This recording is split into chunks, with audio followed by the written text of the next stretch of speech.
What if you had a framework that helped you be healthy in every area?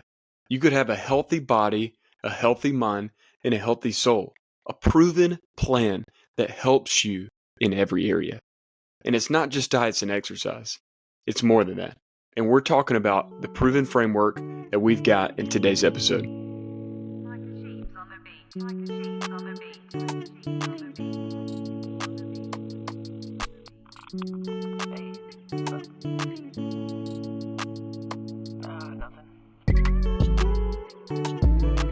Alex, we're back with another episode, and we're diving straight in. This conversation that we're going to have is all about our framework that help people pursue a truly healthy life. And when we say true health, we mean health in every area, a healthy body, a healthy mind, and a healthy soul.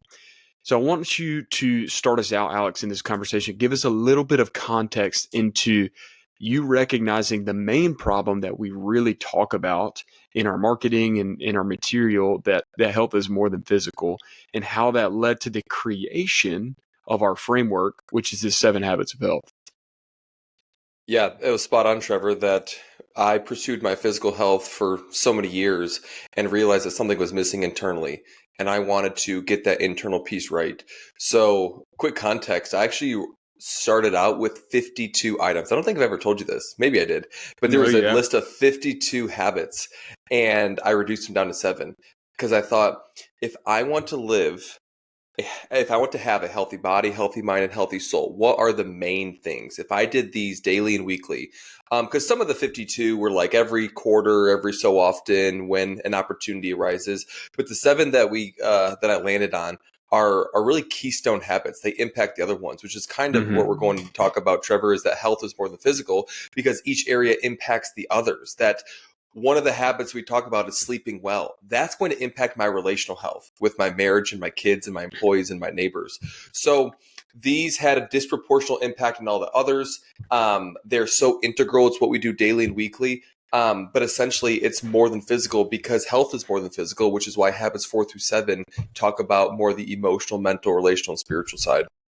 Yeah. And all of our members of the collective and people who've participated in different programs that we've run talk about how this framework, the 7 Habits of Health, is unique. It's not like anything else that they've seen because it does go towards more than just the diet and exercise piece. Almost all of the frameworks that you see promoted are talking about, hey, if we do these workouts, if you do this nutrition plan, and then maybe you sprinkle in studying the word, you're going to be great. And maybe you will, and you more than likely will improve your body, mind, and soul, improve the health of each of those. But the 7 Habits of Health framework is succinct. It's clear. One thing you didn't mention, Alex, and one thing I love about it is it hits the biggest needle movers. These habits are the biggest needle movers of the body, mind, and soul.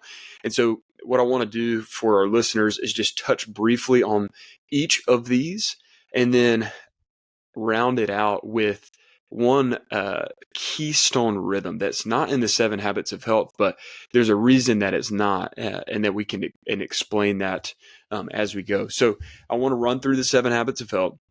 I want to ask you and unpack kind of why you chose these 7 specifically, and then we're going to touch on the last piece. So again, listeners, this is our practical framework that we help Christians use to build a plan that helps them have a healthy body, mind, and soul. Makes it easy to do that.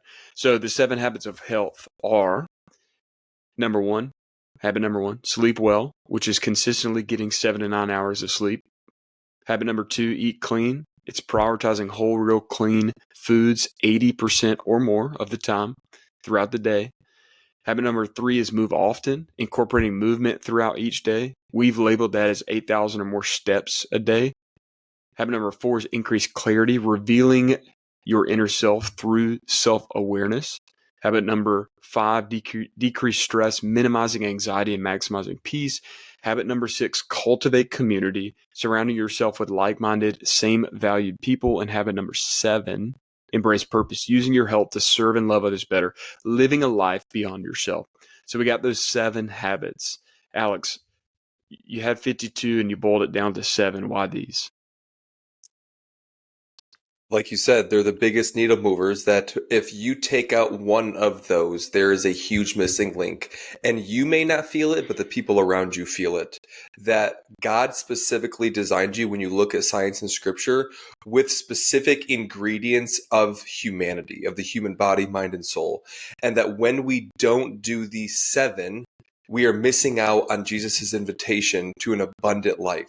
These are all about who are we becoming. We're becoming truly healthy. This isn't what we do to check off a list. This is something that embeds deep in our DNA to become more present, to become more patient. And I do that when I'm sleeping well, when I have energy from nutrient dense foods, when I just finish a weekend in deep relationship and have amazing conversations.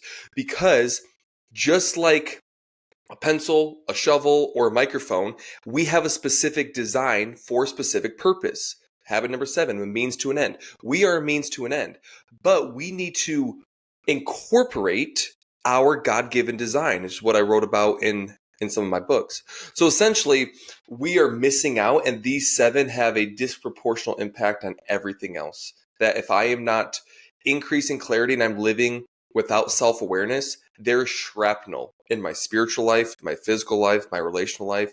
So I'm not saying that this list is exhaustive, and I'm not saying that this list is the only list that you only can focus on these things. There are other helpful things, and we're going to talk about almost like a cornerstone, a bedrock, a foundational piece even before this. But essentially, you're going to get the most bang for your buck. These are the largest slice of the pie. Yeah. And if you're new to Holo Health, somehow you stumbled into this episode, or maybe you haven't dove in specifically, we help Christians stop struggling with their health. So these habits are specifically to help Christians have a healthy body, mind, and soul. The reason this is important is it all culminates in habit number 7, embracing purpose, which again is using your health to serve and love others better. Culture says health is for you. It's selfish, is to pursue a specific goal for your benefit only. True health, God's design of health, is using your health to serve and love others better. So you're pursuing a healthy life. Yes, so that you can like what you see and love how you feel, but also so you can respond to the call of the gospel, to love other people, to extend grace, to walk by the Spirit, to be set apart, to be a city on a hill, to be a light that shines before other people. Why? So that the main reason, just like Alex said, that you were created by God is to bring glory to Him. If you're your healthiest self, you do that. If you are living a truly healthy life, you do that. And the 7 habits of health are the framework to help you do that. It's going to help you improve how you look in the mirror. It's going to help you decrease stress, to have a healthy and strong mind and emotional state. It's going to help you continue to be spiritually formed into the image of Jesus, not into the image of culture's version of health. So this is the layers around the practice of the 7 habits of health. And again, sleep well, eat clean, move often, increase clarity, decrease stress, cultivate community, embrace purpose. Some things I love about the 7 habits of health is they're prescriptive, Trevor, but they're not. oh, sorry. Yeah, what I was going to say is I love that they're prescriptive and they are specific, but they're not granular. We're not telling you that you need to eat a certain amount of grams of protein. We're not telling you that you need to eat in a certain way, or you need to work out in a certain way, or move in a certain way. We are giving you guidelines that help you embrace these habits that do bring change to the body, mind, and soul, but allow you to do it in a way that fits into your life, into your season. What were you about to say, Alex? Yeah, Trevor, sorry I interrupted because it was lagging on my end a little bit. But I like how you said that we specifically help Christians become made in the image of Christ, that it's a holistic, we're an embodied faith, but we're not the only ones talking about these main needle movers. When you look at, I mean, for example, Nike, they just released Nike Studios, helping you develop a strong body, a strong mind, and a strong soul. They talk about decreasing stress. You look at Blue Zones, they have 9 core foundational pieces of centennials, people in different groups of the world that live up to 100 the most consistently, and literally 7 out of our 7 habits are found in them. They include 2 more. You go back to high school psychology and go to Abraham Maslow's hierarchy of needs, that the Mm-hmm. first foundational piece that he said so many years ago is like food, safety, shelter, sleep, all these things, literally habits 1 through 3. And then the next one are like mental, emotional needs. And then the last one is called self-actualization, basically saying you have come to the point where all your needs are met and you can give and help other people, which is embracing purpose. So what we have done is we have taken both science and scripture all together and condensed it into a simple format, but we include the Jesus part, because a life without Jesus is a life not full. It's a life that is empty. So we just kind of put that spin on it, which I would love, Trevor, for you to kind of kick us off on that like additional piece that we were going to talk about. Yeah. So again, the 7 habits of health are created as a framework, a practical framework that we help Christians guide through to incorporate this into their life and see the changes that result in a healthy body, mind, and soul. With the context of that, okay, outside of the 7 habits of health, a practice, a rhythm that all Christians should be engaged in is abiding in Jesus. Yeah. Abiding in Jesus. We are designed to spend time with Jesus. Jesus says, "Come follow me." All throughout the New Testament, look at any of the Gospels, Matthew, Mark, Luke, and John. He is inviting his disciples and people to follow him. The same invitation extends to us. If we want to grow closer to God, if we want to experience the abundant life on earth that we will also receive in heaven, then we have to follow Jesus. Following Jesus doesn't mean just walking behind him. It also means being astute to what he's doing, paying attention to the way that he lived his life, paying attention to the things he's asking us to do as well. So abiding with Jesus is a keystone part of a truly healthy life, and it's the foundation, it's the starting point. On top of that, we build into the 7 habits of health. It does not exist away from abiding in Jesus. One must abide in Jesus. The daily, the weekly rhythms of abiding and spending time in his word, in prayer, in biblical community, serving the local church, abiding in Jesus is mandatory. And you can't get the 7 habits of health without abiding in Jesus. If you do, you're missing the point, because we're not trying to become an optimized robot of a human being so that we can become this, I'm not going to say an individual's name, but so that we can become this famous person who is the healthiest individual on the planet or the most hardcore. That's not what we're doing. We're becoming more made into the image of Jesus. And part of that means we steward every area of our health well so that he receives the glory. I'll let you keep going on that, Alex. I mean, Trevor, I think you nailed it. It comes from John 15. He says, "Abide in me and I'll abide in you." That Yeah.